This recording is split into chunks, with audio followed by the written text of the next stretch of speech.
Now that the kids are back to school, we're getting more and more requests for after-school treats. So after several attempts, we came up with a new one that's fun, that's portable, and that's very tasty. For those of us without kids at home, let me assure you, these are just as good for us grown-ups.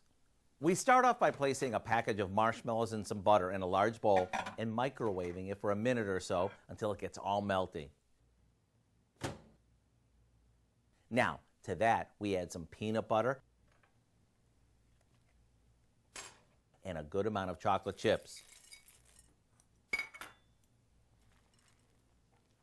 Once the chocolate melts and it all blends together, we stir in some dry cereal until it's well coated.